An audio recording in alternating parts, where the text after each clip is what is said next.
ಈ ವರ್ಷ ದೋಟಿ ಇದ್ದರೂ ಸಹ ಕೊಳ್ಳೆ ರೋಗ ಇಲ್ಲದ ಕೃಷಿಕರು ಯಾರಿದ್ದೀರಿ?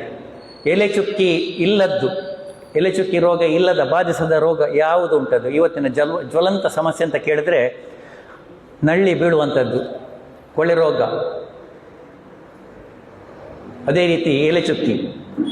ಇನ್ನು ಈ ವರ್ಷದ ಇನ್ನೊಂದು ಸಮಸ್ಯೆ ಬರ್ತಾ ಇದೆ, ಕ್ರೌನ್ ರಾಟ್, ಕೊಬ್ಬೆ ಕಳಚಿ ಬೀಳುವಂಥದ್ದು, ಸುಳಿ ಕೊಳೆತು ಬೀಳುವಂಥ ರೋಗಗಳು. ಇಂಥ ಸಮಸ್ಯೆಗಳಿಂದ ಮೊನ್ನೆ ಅಧ್ಯಕ್ಷರ ಆಗಿ ಕಾರ್ಯನಿರ್ವಹಿಸಿದ ಮೊದಲನೇ 2ನೇ ದಿವಸ ಮಾನ್ಯ ಸತೀಶ್ ಚಂದ್ರ ಅವರು ಫೋನ್ ಮಾಡಿದರು. ಫಸ್ಟಿಗೆ ಕೇಳಿದ್ದು ಅಡಿಕೆ ಕೃಷಿ ಇನ್ನು ಎಷ್ಟು ವರ್ಷ ಉಳಿಬಹುದು? 2 ವರ್ಷ ಉಳಿಬೋದಾ? 2 ವರ್ಷ. ನಾನು ಹೇಳಿದೆ, ಸರಿ, ಈ ವರ್ಷವೇ ನಮಗೆ ಅಡಿಕೆಗೆ ಸ್ಪ್ರೇ ಮಾಡಿದ ಹಣ ನನಗೆ ಈ ವರ್ಷದ ಹಣದಲ್ಲಿ ಇದರಲ್ಲಿಗೆ ಈ ವರ್ಷದ ಆದಾಯದಲ್ಲಿ ಖಂಡಿತ ಬರಲಿಕ್ಕಿಲ್ಲ ಅಂತ ಕಾಣ್ತಾ ಇದೆ. ನಂದಂತಲ್ಲ ಪರಿಸ್ಥಿತಿ, ಸುಮಾರು 75% ಜನರದ್ದು ಸಹ ಇದೇ ಪರಿಸ್ಥಿತಿ. ನನಗಿಂತ ಹೆಚ್ಚು ರಾಮಕಿಶೋರಿಗೆ ಗೊತ್ತಿದೆ, ಅವರ ತಂಡ ಎಷ್ಟು ಸ್ಪ್ರೇ ಮಾಡ್ತಾ ಇದೆ, ಎಲ್ಲೆಲ್ಲ ಸ್ಪ್ರೇ ಮಾಡ್ತಾ ಇದೆ, ಒಂದು ಸ್ಪ್ರೇಗೆ ಎಷ್ಟು ಖರ್ಚಿದೆ ಅಂತೇಳಿ. ಇಂಥ ಸಮಸ್ಯೆಗಳು, ಇದು ನಾವು ಹೇಳ್ತೇವೆ, ಇದು ಹವಾಮಾನದ ವೈಪರೀತ್ಯ ಇರಬಹುದು ಅಥವಾ ಬೇರೇನೋ ಸಮಸ್ಯೆಗಳಿರ್ಬೋದು. ನಮ್ಮ ಮಣ್ಣಿನ ಆರೋಗ್ಯವು ಗುಣಮಟ್ಟ ತೀರಾ ಕುಸಿದಾಗ ಸಹ ಇಂಥ ರೋಗಗಳು ಬರುವಂಥದ್ದು ಸರ್ವೇ ಸಾಮಾನ್ಯ. ಯಾಕೆಂತ ಕೇಳಿದ್ರೆ, ನಾನು ಇದರಲ್ಲಿ ಮುಖ್ಯವಾಗಿ ಹೇಳ್ತೇನೆ, ಯಾವುದೇ ರೋಗ ಬಂದಾಗ ತಕ್ಷಣವಾಗಿ ನಾವು ಪರಿಹಾರ ಮಾಡಲೇಬೇಕಾಗ್ತದೆ. ಈಗ ಸಾಕಷ್ಟು ಅದರ ಬಗ್ಗೆ ನಾನು ಎಲೆ ಚುಕ್ಕಿಗೆ ಯಾವುದೆಲ್ಲ ಸಮಸ್ಯೆ ಅಂತ ಇದು ಯಾವುದೆಲ್ಲ ಸ್ಪ್ರೇ ಅಂತೇಳಿ ನಾನು ಹೇಳೋದಕ್ಕಿಂತ ಹೆಚ್ಚಿಗೆ ನೀವು ಯೂಟ್ಯೂಬ್ನಲ್ಲಿ ಅಥವಾ ಬೇರೆ ಮಾಹಿತಿಗಳಲ್ಲಿ ಓದಿ ತಿಳ್ಕೊಂಡಿದ್ದೀರಿ. ಆದರೆ ಫಸ್ಟ್ ನಾವು ಮಾಡಬೇಕಾದದ್ದು ಅದಕ್ಕೊಂದು ಪರಿಹಾರ ಅಂತಂದರೆ ಸ್ಪ್ರೇ ಮಾಡಲೇಬೇಕಾಗ್ತದೆ.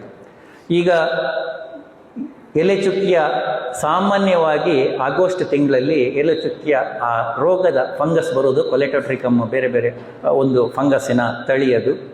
ಅದು ಆರಂಭವಾಗೋದು ಸಾಮಾನ್ಯವಾಗಿ ಆಗಸ್ಟ್ ಸೆಪ್ಟೆಂಬರ್ ಆ ಸಮಯದಲ್ಲಿ. ಅದಕ್ಕಿಂತ ಮೊದಲು ನಮಗೆ ಕೊಳೆ ರೋಗದ ಸಮಸ್ಯೆ ಇರ್ತದೆ.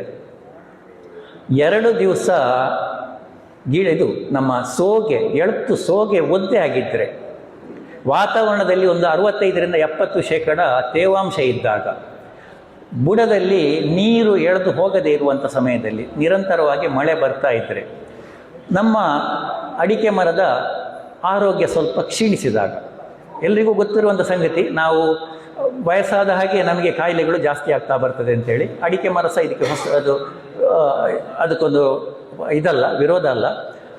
ಅಂಥ ಸಮಸ್ಯೆ ಇದ್ದಾಗ ಈ ಎಲೆ ಚುಕ್ಕಿ ರೋಗ ಆರಂಭದಲ್ಲಿ ಕೆಲವೇ ಮರಗಳಲ್ಲಿ ಕಾಣಿಸ್ತದೆ, ಜಾಸ್ತಿ ಆಗ್ತದೆ, ಮತ್ತು ಅದು ಭಯಾನಕ ರೂಪವನ್ನು ಪಡೀತದೆ. ಯಾಕೆಂತ ಕೇಳಿದರೆ, ಈಗ ಕಳೆದ ವರ್ಷದವರೆಗಿನ 2-3 ವರ್ಷದ ನಮ್ಮ ಹವಾಮಾನ ನೋಡಿದರೆ ನಮಗೆ ನಾವು ನೀರು ಹಾಕಿದ್ದು ತೀರಾ ಕಡಿಮೆ. ಕಳೆದ ವರ್ಷ ಅಂತೂ 1 ತಿಂಗಳೇ ನಾವು ನೀರು ಹಾಕಿದ್ದೇವೆ. ಯಾಕೆಂತ ಕೇಳಿದರೆ ಮಳೆ ಬರ್ತಾ ಇತ್ತು. ಈ ನಿರಂತರವಾಗಿ ಮಳೆ, ಬಿಸಿಲು, ವಾತಾವರಣದಲ್ಲಿ ತೇವಾಂಶ ಜಾಸ್ತಿ ಅಂತ ಹೇಳಿದ ತಕ್ಷಣ ಇಂಥದ್ದು ಈ ಶಿಲೀಂಧ್ರಗಳು ಬರುವುದು ಸರ್ವೇ ಸಾಮಾನ್ಯ.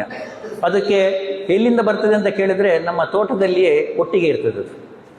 ಅಡಿಕೆ ಸಿಂಗಾರದಲ್ಲಿ ಇರ್ತದೆ, ಸಿಂಗಾರ ಕೊಳ್ತು ಅಥವಾ ಒಣಗಿ ಬಿದ್ದಿರ್ತದೆ. ಆ ಒಣಗಿದ ಸಿಂಗಾರದಲ್ಲಿ ಸಹ 2 ರೀತಿಯ ಫಂಗಸ್ ಇರ್ತದೆ. ನಮ್ಮ ಎಲ್ಲ ಇದರಲ್ಲಿ ಕೊಳೆ ರೋಗದ ಫಂಗಸ್ ಇರ್ತದೆ, ಕೊಲೆಟೋಟ್ರಿಕಮ್ ಸಹ ಇದ್ದೇ ಇರ್ತದೆ. ಅದು ಎಷ್ಟು ಪ್ರಮಾಣದಲ್ಲಿ ಅಂತೇಳಿ ಇನ್ನೂ ಸಹ ಅದರ ಬಗ್ಗೆ ಯಾರೂ ಅಧ್ಯಯನ ಮಾಡಲಿಲ್ಲ. ಅದು ಅಥವಾ ಹಳತು ಈ ಎಲೆ ಚುಕ್ಕಿ ಇರುವಂಥದ್ದು, ಎಲೆ ಚುಕ್ಕಿ ಅಂತ ಹೊಸ ರೋಗ ಅಲ್ಲವೇ ಅಲ್ಲ. ಇದು ಬಹಳಷ್ಟು ವರ್ಷಗಳಿಂದ ನಮ್ಮ ನೆರಳಿರುವ ತೋಟಗಳಲ್ಲಿ, ಎಡೆಗಿಡಗಳಲ್ಲಿ, ಸಣ್ಣ ಗಿಡಗಳಲ್ಲಿ ಅದು ಎಲೆ ಚುಕ್ಕಿಯ ಆ ಚುಕ್ಕಿ ಸಾಮಾನ್ಯವಾಗಿ ಇರ್ತಿತ್ತು. ಆದರೆ ಈ ರೀತಿಯ ಭಯಾನಕ ರೂಪವನ್ನು ಪಡಿತಾ ಇರಲಿಲ್ಲ ಅದು. ಸೊ ಇಂಥ ಸಮಯದಲ್ಲಿ ನಾವು ಮೊದಲನೇ ಸ್ಪ್ರೇ ಮಾಡಬೇಕಾದದ್ದು ಆಗಸ್ಟ್ ತಿಂಗಳಲ್ಲಿ. ಸಾಮಾನ್ಯವಾಗಿ ಎಲೆ ಚುಕ್ಕಿಗೆ ನಾವು ಏನು ಮಾಡಬೇಕಂತ ಹೇಳಿದ್ರೆ, 7 ಎಲೆಗಳಿಗೆ ಹಳತು ಎಲೆ ಚುಕ್ಕಿ ರೋಗ ಬಂದು ಅದರಲ್ಲಿ ಕರಿಂಚುತ್ತದೆ ಅಂತ ನಮ್ಮಲ್ಲಿ ಹೇಳಿದಾಗ, ಆ ಕರಿಂಚಿದ ಮೇಲೆ ಅದಕ್ಕೆ ಮದ್ದು ಬಿಡುವುದು ದೊಡ್ಡ ಸಂಖ್ಯೆ ಏನಿಲ್ಲ. ಯಾಕೆಂತ ಕೇಳಿದ್ರೆ ಒಮ್ಮೆ ಅದನ್ನು ಕೊಲ್ಬಹುದು, ಆದರೆ 1-2% ಅದೊಂದು 15-20% ಆ ಫಂಗಸ್ ಅಲ್ಲಿಯೇ ಉಳಿತದೆ. ಫೇವರೇಬಲ್ ಕಂಡೀಷನ್, ಅದಕ್ಕೆ ಸುಲಭ ಅಭಿವೃದ್ಧಿ ಮಾಡುವಂಥ ಆ ಕಂಡೀಷನ್ ಬಂದರೆ, ತೇವಾಂಶ ಮತ್ತು ಟೆಂಪರೇಚರ್ ಅದಕ್ಕೆ ಬೇಕು ಅಂತ ಹೇಳಿ ಅದಕ್ಕೆ ಸಹಜವಾದ ಅಂದರೆ ಅದು ಒಪ್ಪುವಂಥ ಫೇವರೇಬಲ್ ತೇವಾಂಶ ಎಲ್ಲ ಕ್ಲೈಮ್ಯಾಟಿಕ್ ಕಂಡೀಷನ್ ಬಂದ ತಕ್ಷಣ ಅದು ಉಲ್ಬಣ ಆಗ್ತದೆ.